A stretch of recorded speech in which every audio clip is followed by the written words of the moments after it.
Hey friends, Elizabeth here from Plant-Based Bride, and welcome back to another video. Today's video is going to be a fun little DIY that's really easy to make. It's this paint chip calendar, which you have probably seen on Pinterest before. This is something I've wanted to do for my office space for a really long time, and I finally got around to it. So I thought I'd make a little video tutorial as I went along for anyone else who might have some of these things lying around and want a project for while we're stuck at home. So as for supplies for this one, you're going to want a frame with a glass pane. You're also going to want to have 35 paint chips, a paper cutter or nice sharp scissors, a ruler or other measuring tool, adhesive or glue, and dry erase markers. As for paint chips, you can get whatever colors you want. You can do the rainbow, you can make every single paint chip a different color. You can do gradients both vertically and horizontally. I decided to do a gradient just all the way across horizontally and keep the shades the same vertically. Of course, that is completely up to you. This is the most fun part of this project, is deciding what color scheme you want to do and how you want to do it and picking out those exact shades. You may get a couple weird looks picking up 35 paint chips, but they don't know you could live in a mansion and have a whole lot of rooms to paint. So don't let anyone judge you for living your best life, okay?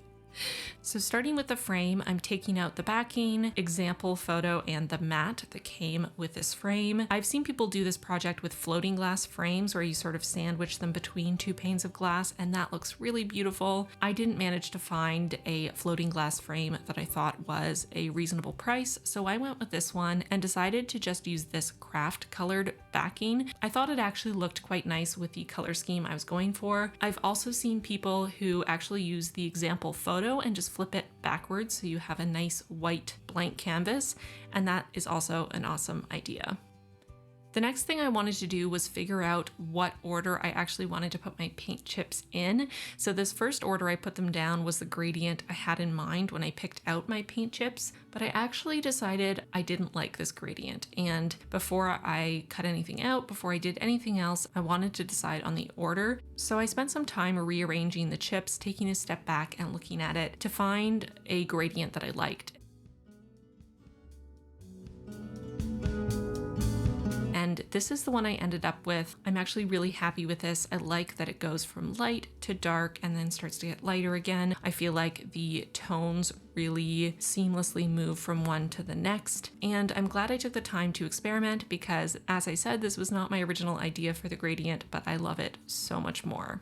Depending on the size of your frame and also how you think you're going to use your calendar, you're going to need to cut your paint chips to a different size. For me, I wanted each day to be a perfect square. So in doing the math, I realized that 2.5-inch squares were perfect for my calendar. Again, this is going to depend on you. If you want more of a border around the edge of your calendar within the frame, you're going to want to make these squares a little smaller. And the next step was a long one, which was cutting every single one of these 35 paint chips into perfect little 2.5 by 2.5 inch squares. My paper cutter made this a lot easier and faster, but of course you can still use scissors. You're just going to probably want to measure carefully, draw lines on the back of your paint chips with a pencil or something that's not going to bleed through to the other side or ghost through, and then just carefully cut straight lines.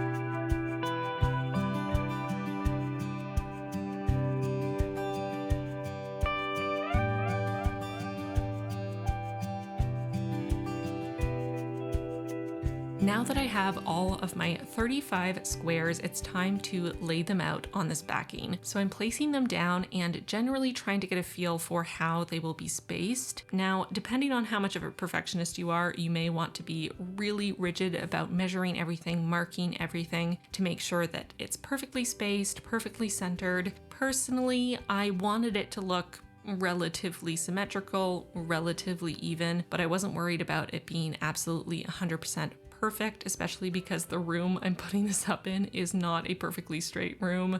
So now it's time to glue down all of these paint chips. As I said, I'm just sort of eyeing it, doing my best to keep them relatively straight, relatively evenly spaced. I'm using this Tombow glue tape to add the adhesive to the back of the paint chips. This is just the easiest way I found to do it, but you can use a glue stick or adhesive dots or whatever works best for you. You could even use tape if you wanted to be able to change this out for different colors depending on the season.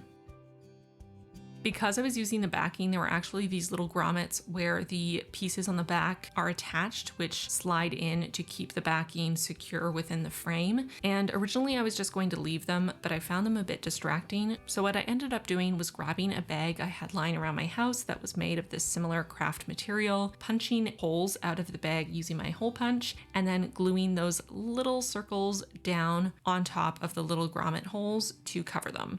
It's still visible looking from certain angles, but it's a lot less obvious than the original grommet holes. And from most angles, you can't see it at all, which is kind of great.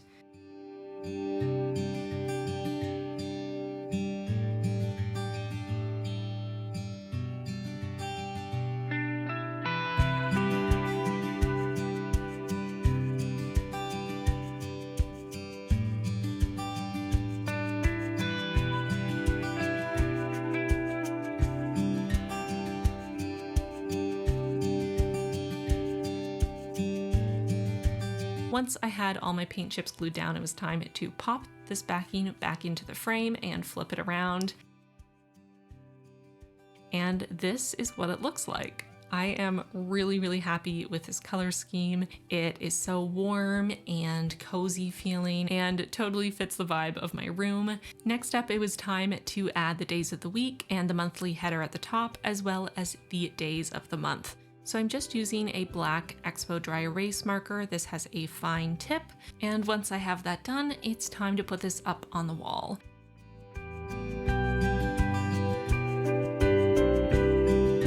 I consulted with my husband and we decided the best way to do this was to tie some string between the two hooks on the back and to hang the entire frame from that string. And I also like the look of that. I think it's really cute. You could definitely do this with a prettier looking ribbon or something, add a bow for a bit more, artistic decorative flair. I would also recommend adding a little bit of sticky tack to the bottom two corners just to keep it nice and secure against the wall, so while you're writing it's not going to bounce and move around. As you can see, the placement of this is just in the corner beside where my workstation is. This is where I sit to reply to emails and edit videos and do all of the other work I do on my computer every day. So it's nice to have the calendar right here so I can always see it. I can easily add things to it and erase things. And overall, I'm just really happy with how this turned out. It's been up in my office for 2 days now, and every time I walk in, I look at it and I just get a big smile on my face because I